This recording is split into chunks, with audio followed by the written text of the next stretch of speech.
दोस्तों, आपका third video में स्वागत है। चलिए हम अब सेकेंड वीडियो से जो बचे हुए कीबोर्ड के बटन थे उन्हें जानते हैं, सीखते हैं।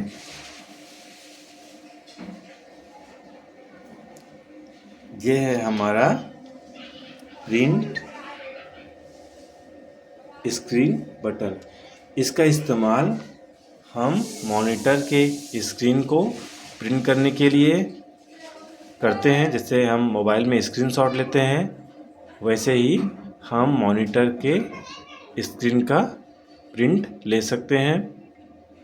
नेक्स्ट बटन है हमारे पास स्क्रॉल लॉक, पाउस ब्रेक। इन बटनों का इस्तेमाल स्क्रीन को रोकने के लिए किया जाता है। अगर कोई स्क्रीन चल रहा है तो उसे हम पाउस यानी कि रोक सकते हैं, उसको पढ़ सकते हैं स्क्रीन को। नेक्स्ट है हमारे पास इंसर्ट बटन। इसका इस्तेमाल हम करते हैं कॉपी पेस्ट की तरह, जिसे हम प्रैक्टिकली बाद में देखेंगे अपने मॉनिटर पर। होम और इन बटन, इन दोनों बटनों का इस्तेमाल, होम बटन का इस्तेमाल किया जाता है लाइन के फ्रंट यानी कि लेफ़्ट की ओर फ्रंट में जाने के लिए, और उसी लाइन के या जहाँ पर हमारा कर्सर हो उसके राइट लास्ट की ओर जाने के लिए, कर्सर को ले जाने के लिए इसका इस्तेमाल किया जाता है। ये डिलीट बटन है। इसका इस्तेमाल किसी इन्फॉर्मेशन को मिटाने के लिए किया जाता है। आपको भी मेरे साथ दोहराना है और साथ में इन बटनों को पहचानना भी है, ताकि सही बटन का सही इस्तेमाल किया जा सके। आगे पेज अप और पेज डाउन बटन। इन बटनों का इस्तेमाल किसी डाटा को पढ़ते समय पन्ने को ऊपर की ओर और नीचे की ओर करने के लिए किया जाता है। अब आते हैं इन चारों बटनों की ओर। ये डायरेक्शन बटन है, जिससे हम कर्सर को ऊपर की ओर, नीचे की ओर, राइट की ओर, लेफ़्ट की ओर ले जाने के लिए करते हैं। चारों दिशाओं में कर्सर को ले जाने के लिए इन बटनों का इस्तेमाल किया जाता है। अब आता है हमारे पास न्यूमेरिक की या न्यूमेरिक बटन। इन बटनों को एक्टिवेट करने के लिए इस बटन को ऑन या ऑफ किया जाता है। ऑन होने पर ये बटन एक्टिवेट हो जाते हैं। इन बटनों की सहायता से हम नंबर्स को टाइप कर सकते हैं। इन चिन्हों को इस्तेमाल कर सकते हैं। जीरो है, डेसिमल है, एंटर बटन है, प्लस है, माइनस है, सितारा, ऑब्लिक, इन सभी का हम इस्तेमाल कर सकते हैं। यदि हम इसको ऑफ कर दें तो इसमें दिए गए चिन्हों का इस्तेमाल तो कर सकते हैं, मगर इन नंबरों का इस्तेमाल हम नहीं कर सकते। इसको एक्टिवेट करने के लिए नम लॉक बटन को ऑन करना पड़ता है, जिससे ये बत्ती एक्टिवेट हो जाता है। ठीक है दोस्तों, चलो अब हम चलते हैं अपने कंट्रोल बॉक्स यानी कि CPU की ओर, जिसे मैं विस्तार से समझाता हूँ।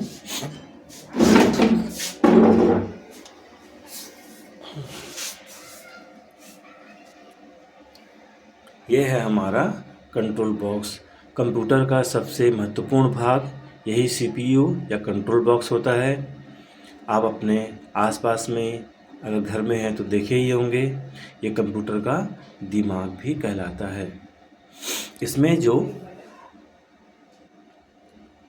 सबसे ऊपर का जिस हिस्सा दिया गया है, ये DVD प्लेयर का होता है। यहाँ पर हम DVD कैसेट लगाकर DVD कैसेट को अपने सिस्टम पर चला सकते हैं। नीचे आते हैं, यहाँ पर हमको मिलता है पावर बटन,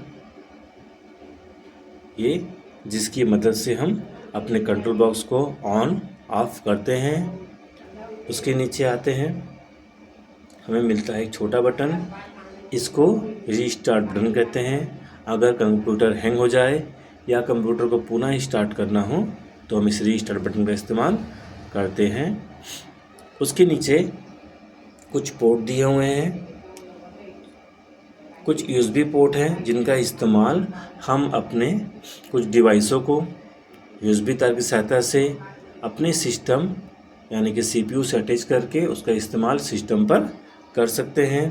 कुछ गोल पिन वाले होते हैं जिनका इस्तेमाल हम यहाँ पर करते हैं, जैसे माइक हो गया, होम थिएटर, स्पीकर, उसके पिन को हम यहाँ पर लगा सकते हैं अगर वो गोल पिन वाले हैं तो, और यूएसबी वाले हैं तो हम उनको इस पोर्ट पर लगा सकते हैं। ये यूएसबी पोर्ट का हिस्सा होता है। और सीपीयू के पीछे भी कुछ पोर्ट होते हैं पिन के लिए, यूएसबी के लिए, जहाँ पर हम अपने डिवाइसों को अटैच करते हैं और उसको अपने सिस्टम में जोड़कर उसका इस्तेमाल हम कंप्यूटर पर करते हैं। हम अपने मोबाइल को भी सिस्टम पे जोड़ सकते हैं, जिसके लिए हम ये यूएसबी पोर्ट का इस्तेमाल करते हैं, और मोबाइल के इंफॉर्मेशन को हम अपने सिस्टम पर देख सकते हैं, ले सकते हैं, यूज़ कर सकते हैं। तो दोस्तों, आज के लिए ये वीडियो यहीं तक। अब हम नेक्स्ट वीडियो में कंप्यूटर के सॉफ्टवेयर प्रोग्राम को थोड़ा थोड़ा सीखेंगे और एंजॉय करेंगे। ठीक है दोस्तों, वीडियो अच्छा लगा तो लाइक करें, सब्सक्राइब करें और शेयर भी करें, ताकि ये सब देखकर इसकी जानकारी प्राप्त कर सकें। ओके दोस्तों, गुड बाय।